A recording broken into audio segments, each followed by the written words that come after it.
What's up, selectors? It's Select Screen here, live and in effect. We're finally getting to our Guardians of the Galaxy 3 review. Finally. If you're listening on Spotify, thanks for checking us out. Shout out to Super Mario Wii 2007 saying, what's good, bro? Thanks for joining us. We got some new sounds in here. Oh, yeah! Gotta love that. Gotta have some Boondock sounds. Oh. You know YouTube is already talking to me. We'll mute that. All right. Yeah, man. New sounds in here like this one. Was really good! We want to know what's really good with you. What's good? What's really good? Was really good! Give me the Mortal Kombat laugh after that. We're going to be talking about Guardians of the Galaxy, man. This should be a lot of fun. I went back and watched this again, and this is the first time I've ever went to a movie and took notes.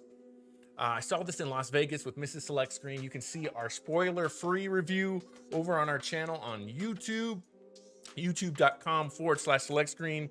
Make sure to like, share, subscribe, and sub. We have a goal of 500. We haven't hit that yet. I want to try to get to that by the end of the year.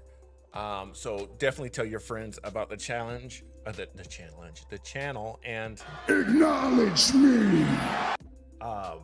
Really helps out the channel, guys. Really does. And just be like Super Mario Wii 2007, as we just call him Mario on the channel. So definitely do that. But yeah, we're gonna be talking about Guardians. And like I said, I took notes, man. Let me pull up my notes here on what I liked and what I didn't like this time.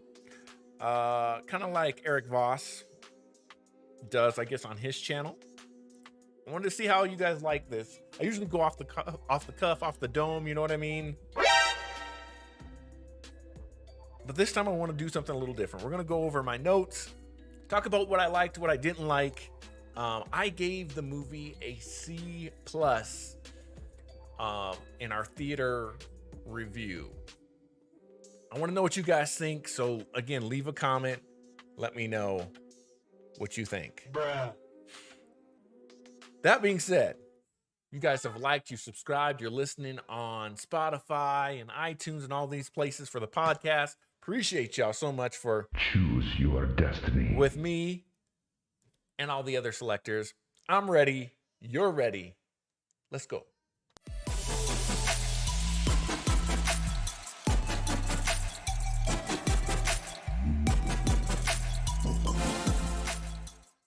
Yeah, man. All right, let's jump into this. Hopefully RL jumps in here and talks with us too. If you haven't yet, we're also on Discord. I think I mentioned that. Discord, YouTube, Facebook, Twitter, Instagram, TikTok, Apple, Spotify podcasts, Anchor podcasts as well, and now YouTube podcasts. YouTube now has podcasts. So let's jump into this thing, man.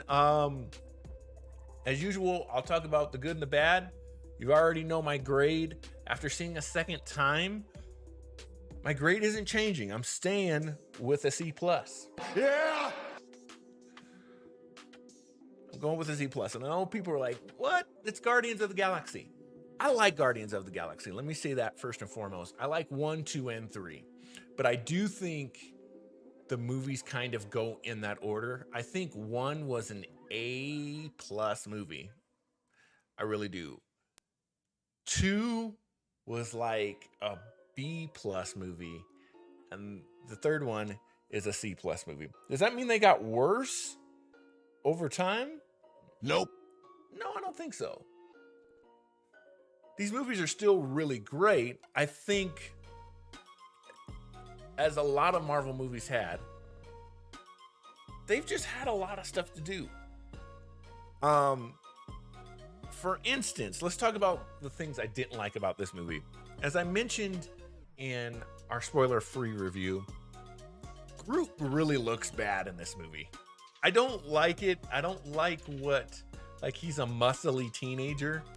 I think the way they had him going as baby Groot and then teenage Groot, it should have been an adult Groot that looks like the other Groot. I think him coming full circle would have worked. And you're going to hear me say a lot about the visual effects. This movie has great visual effects. Let me say that. But there's just some weird choices, I think, in this movie that brought it down for me. What?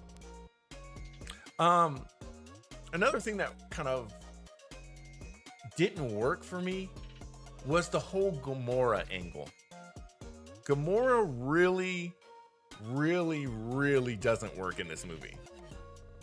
I mean, it really doesn't work. Her whole, like, I get that she's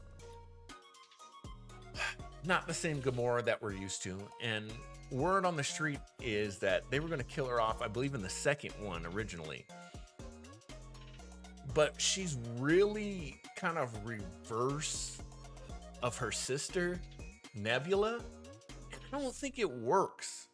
It's like they kind of switch places throughout these movies. And normally something like that should work, but it doesn't. Nebula has become very likable, and Gamora is kind of insufferable at times. I'm just like, when she's on the screen, I'm like, okay.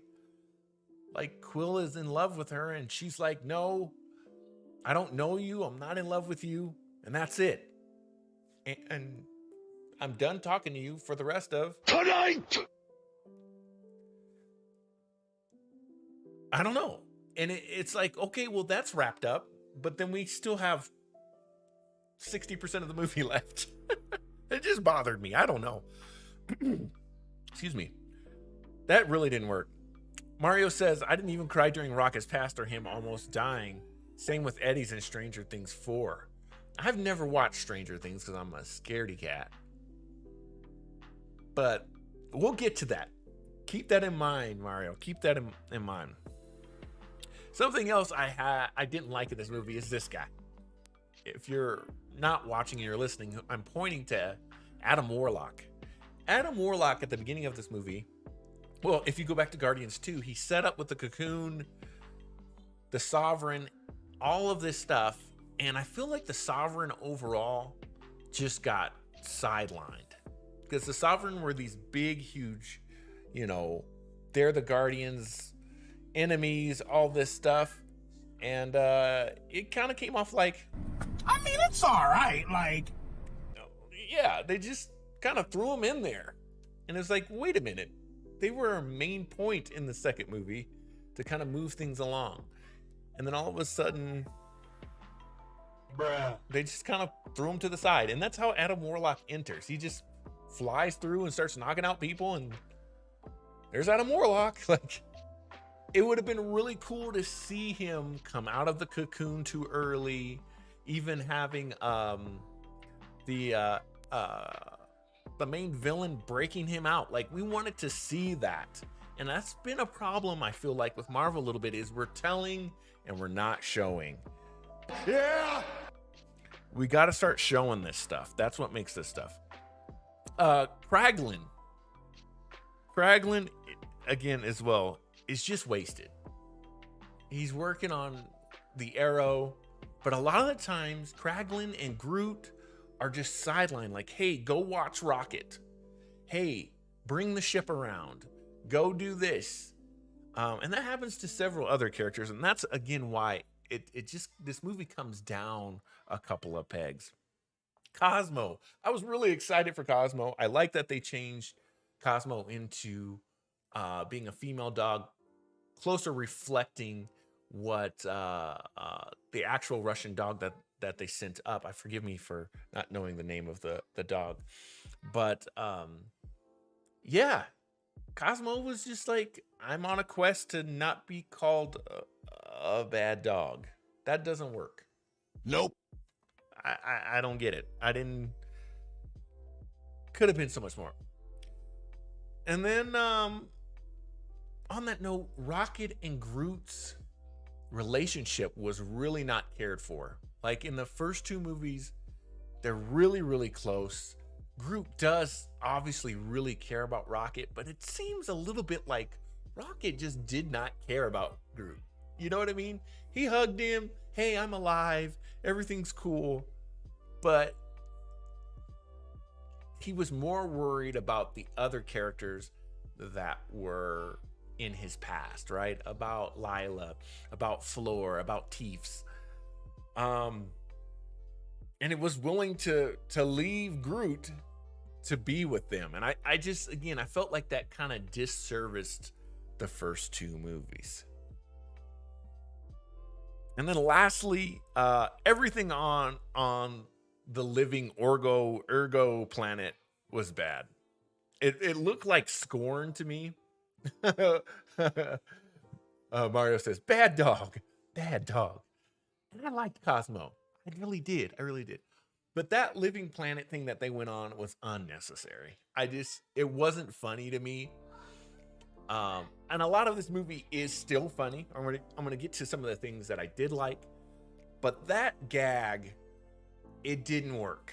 It just didn't work. They had, they had to cut out a hole of the planet. They put their clothes like in this thing that sucks the clothes out. It just didn't work. Like, we get it. The planet is organic because the High Evolutionary is messing with organic matter, and it didn't work. It didn't tie together. Nathan Fillion, I think is how you say his name, huge actor. His scenes were funny, but it didn't need him in a big marshmallow suit. You know what I mean? It was like a practical gag, a physical gag that just, for me, that fell pretty flat. Now, let's talk about all the good things about this movie and why I still think it was deserving of a C+ grade. A C+ grade for me is, man, you should still see the movie, right? Where do I start? The Baby Rocket stuff, for me, Mario brought this up. Mario says it again, he didn't cry, but I felt like right from the intro, this movie really, really got me with Baby Rocket. Mario brought up a good point there. Let me go back to one thing, guys, that I didn't like. The F-bomb. The F-bomb was totally unnecessary in the movie. It was a funny joke, but could have been done in the same way with Freakin'. It didn't need to be in the movie, and especially because in this movie, a lot of people took their kids to this movie. I'm not taking my kids to this one. I've taken them to the first two, but this one was a lot darker, and it just didn't need the F-bomb. It just really didn't. It was like, hey, look, we're gonna do it in a Disney movie. Going back to the things I did like. Yes, again, it was sad, Mario. 100% agree. But the transition from Baby Rocket to Adult Rocket was just beautiful. The baby stuff, the friend stuff was obviously touching, but also it was very, very well done. There are scenes where even though they have metal arms and big wheels attached to them, those animals looked real.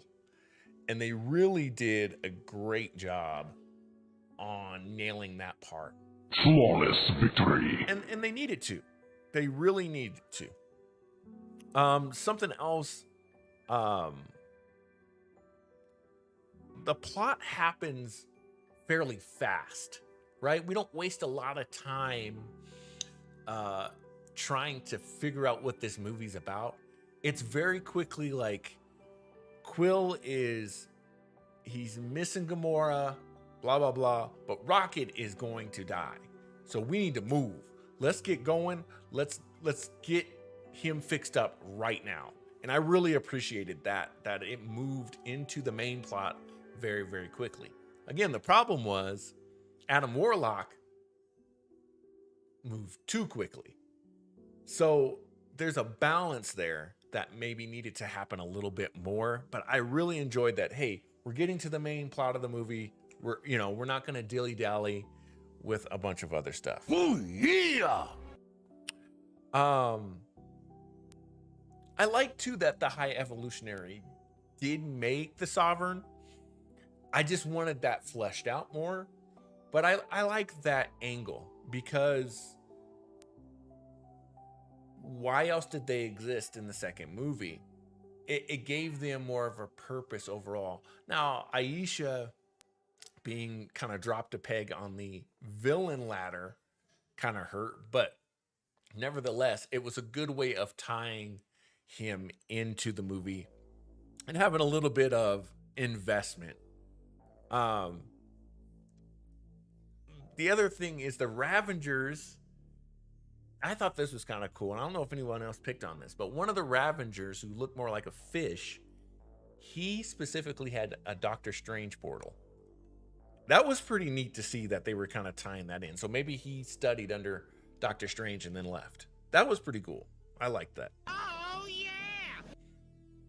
yeah. Let's see. And again, the new friends. Every time Lila said, "It's good to have friends." Man, you just knew something bad was going to happen. But boy, were those new friends good. I mean, Teefs was great. Floor was, even though she was horrifying to look at, it was so sweet and just genuine, I felt like. And that really, really worked for me. And one thing I don't know if anyone noticed, and this will kind of be my last point, and we'll talk some more, but I thought this was perfect. Perfect. If you notice, if you go back and watch the movie, and I don't see anyone else talking about this, the Guardians inside of the High Evolutionary ship, they get thrown into kind of a pit where all the rest of the Jib kids are. And when they get thrown in there, they have a downward angle shot, and it looks like Iron Man's chest piece. And I don't know if that's James Gunn's, I don't know if that's his, hey, we love Iron Man tribute kind of thing, but I noticed it the second time very clearly, like, hey, that's the triangle symbol from Iron Man. I don't know.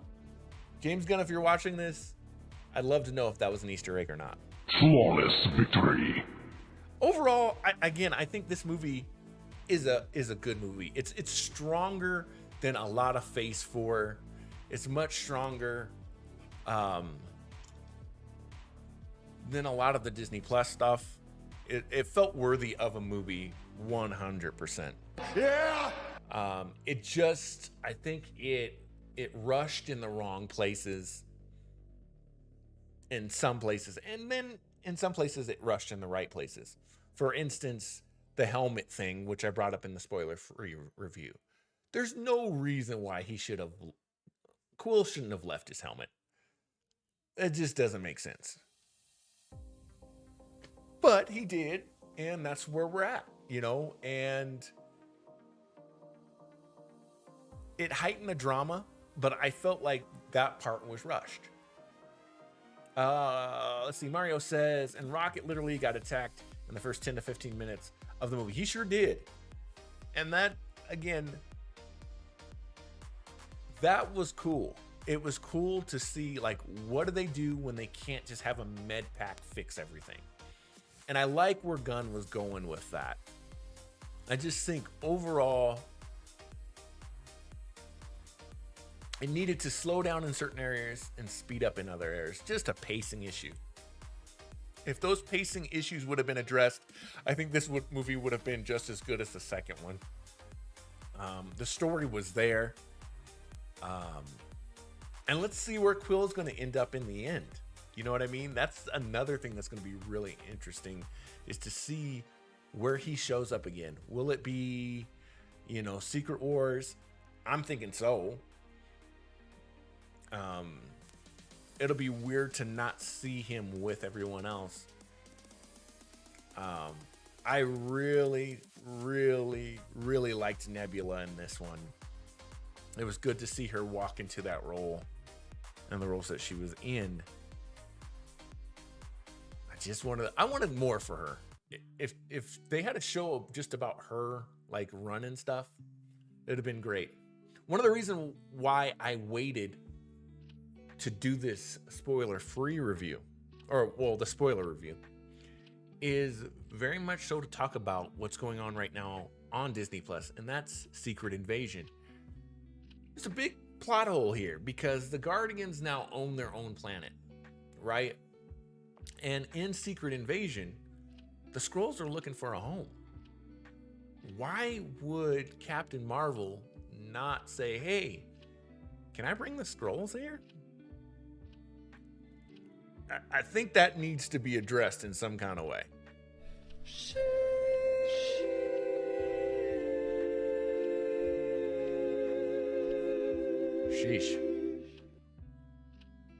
So what did you guys think? I want to know. Guardians of the Galaxy 3. Was it a C+? I think it was.